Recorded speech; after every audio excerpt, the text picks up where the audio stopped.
Want your next cruise to be the best one ever? Then listen up, because I've got the scoop on Excursions, whether it be cruise-sponsored, third-party, or do-it-yourself excursions. First up, let's talk about those cruise ship-sponsored excursions. There are definitely advantages and disadvantages to using the cruise ship-sponsored ones.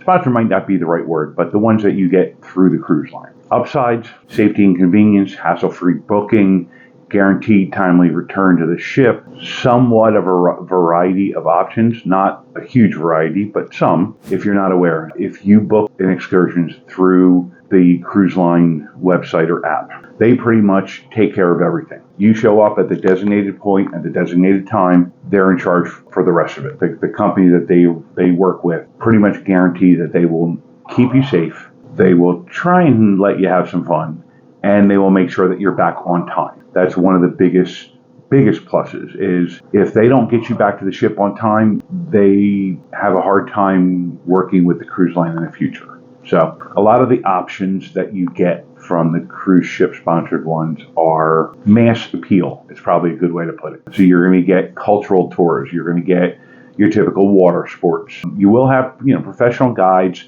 lots of local knowledge. Cheryl and I have done a ton of these over the years, and for the most part, we've enjoyed them. Some of them, you kind of get tired of sitting on a bus with 50 other people, but there are definitely advantages to it. And, when we find one that does what we want, we don't hesitate. The cruise sponsor ones, they are a good option. They are not inexpensive, but the trade-off to that is they're virtually guaranteeing that you'll be back before that ship leaves, which is kind of important. Next, third-party excursions. So think of websites like Viator and TripAdvisor and those kinds of things.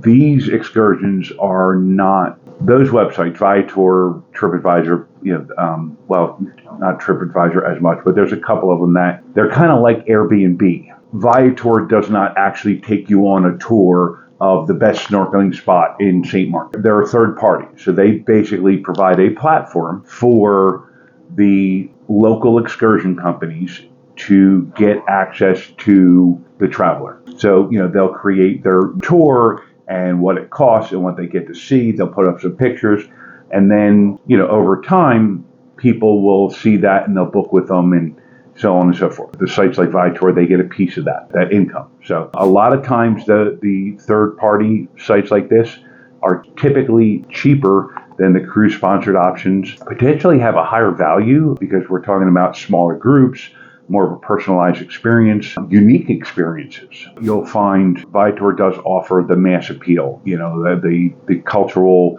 tour of the island, where you stop at a rum distillery or this or that or the other thing that everybody does. You're also going to find some more unique experiences, things that smaller percentage of the population wants to do. So it's not enough for the cruise line to make it available, kind of thing. The other upside is a lot of times you're on small groups, you're in and or just your group. So when you have a smaller group like that, a lot of times your tour guide, your whoever's running the tour is able to make changes and add things or take away things that you do or don't want to do. So it's much more customized experience. By doing this, you're also supporting the local businesses because, especially with Viator takes, I don't know what their percentage is, let's say 10%.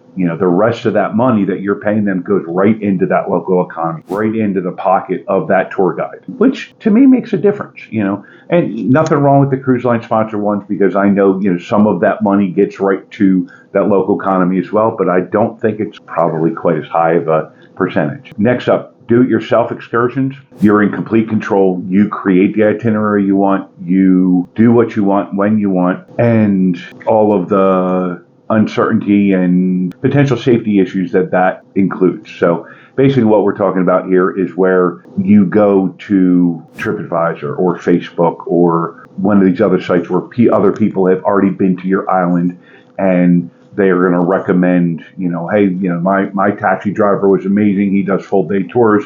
Here's his name. Here's his phone number, kind of thing. And, you reach out to that taxi driver and say, hey, there's going to be 4 of us. We're coming in on this day. We want you to pick us up at the cruise port. We want to go to this distillery. We want to see this mountaintop. We want to go to this other destination.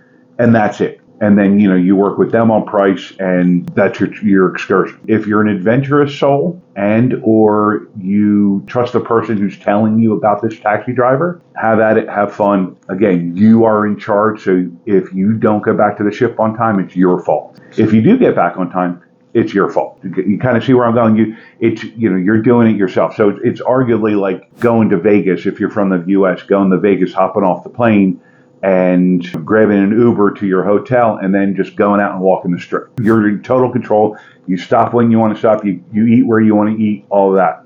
The downside is you're not in Vegas. You're in a foreign country, and, potentially, there could be issues. Okay. So do some research and be careful. Be careful. But hold on, because up next, I'm going to share an insider tip for discovering some amazing off the beaten path excursions that you can't find anywhere else. So stay tuned. Don't go anywhere. Speaking of research and planning, before that cruise, let's say, your cruise is in 120 days, 150 days, and the cruise line has opened up excursions within their app, within their websites. Do some research. Find 2 or 3 for each island that you like. Start reading the reviews. Watch some videos. Go to YouTube and, type in the name of your excursion. A lot of times other people have already posted videos or, blog posts or, reviews about it. See what the overall consensus is. Is it fun? Is it boring? Is it hot and sandy? Is it, what is it? What's happening? So that you know whether to choose the cruise-sponsored snorkeling excursion or, the Viator Jolly Roger, where it's half the price and half the people type of thing. So research-wise, also check the weather forecasts. We all know, arguably, that, weathermen that's probably one of the few jobs in the world where you can be wrong 50% of the time and still get paid all that money. But I digress. So check the weather forecast. If they're predicting rain in St. Martin for the entire week, might not want to do the double-decker open-top tour. Just saying, And if they are predicting rain, bring rain gear. Because a lot, as a matter of fact, it was St. Martin. It rained pretty much the whole day, but we had packed ponchos, and we had a blast. The weather didn't affect us. Look for feedback on the excursion's quality and value. Pay attention to tips from previous cruisers about the best times to do that excursion, when to avoid, what to avoid. If you're going to, Blackbeard's Castle and it says, if you take the afternoon tour, be prepared to wait up to an hour just to see the castle. Well, maybe you want to take the morning tour. Next topic, let's talk about booking strategies. Arguably, 2 best times to book: early bird or last minute. Early bird, you're going to have the best selection. You're going to have the most opportunity, or the most excursions available. Arguably, potentially the best deal, because a lot of times the cruise lines, they put the excursions on sale the minute that they're available because they want people to book and get that done and over with. So they forget that they spent that money when they get on the ship. Also, popular excursion, Dunn's River Falls in Jamaica and Blackbeard's Castle, and those popular ones, they're going to sell out. Just assume they're going to sell out. If you want to do those, book them early, get it done. Last minute deals, obviously the total opposite approach. Wait for a couple of days before you go. Check to see what discounts are being offered. Check to see what promotions are left. A lot of times, if a particular excursion is not selling as quickly or booking as much as they want, they'll give you a last minute deal. That's personal preference. I like getting the early bird deal, getting the excursions booked, being done with it, not having to worry about it. The last thing I personally want to do, 7 days, 3 days before a cruise, is scramble to find something to do in St. Martin or, whatever that island is that we're going to. I don't want to worry about it. I want to be done with it. Now, I will look at last minute deals when we're going into Nassau, because I'm very okay with just hanging out on the ship in Nassau. Been in Nassau many times over the years.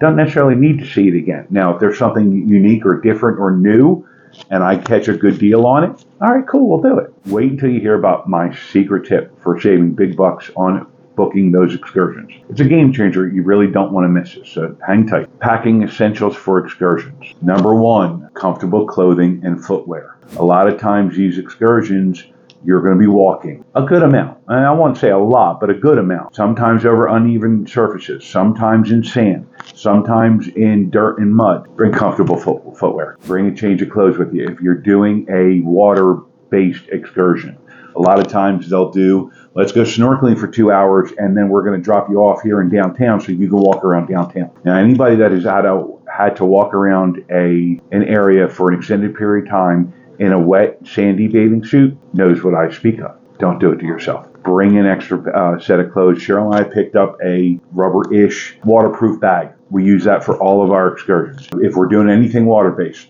dry set of clothes goes in there. We make sure we have it. We can put our towels in there. We put our snorkel gear in there. It's good for everything. And then we don't have to worry about it. So be prepared for the weather. Be prepared for adverse weather. We went out, I don't remember where we got them. I don't know, Target, Walmart, even, who knows. But we picked up these $10 ponchos, reusable ponchos. If you want to get the 99-cent emergency ones, that's fine. At least you have something. We personally don't like those. We went and got these ones. They're about $10, a little more expensive, but they don't cling to our skin as much. So we like them better. We fold them up, we put them in their package, and we throw them in that waterproof bag we have. Pack your sunscreen. Pack refillable water bottles. Pack some snacks, just in case. If you use your camera a lot for taking pictures and videos, bring a portable charger. Last thing you want is to miss out on the second half of your excursion, getting photos of the second half of your excursion because your battery died on it. Safety information, safety first. Emergency contact information. Keep a copy of the ship's contact info with you. Know the local and emergency numbers. God forbid something happens. You don't want to be stuck not knowing what to do. And honestly, it could be a matter of knowing what phone number to call. What is that country's version of 911 or 999, depending where you're from? Know that. It takes 2 seconds. Travel insurance. If you get travel insurance, read the details of it. Ensure that insurance covers the excursions that you plan to do. Some travel insurance don't cover zip lining in Costa Rica, specifically because it's not normal zip lining.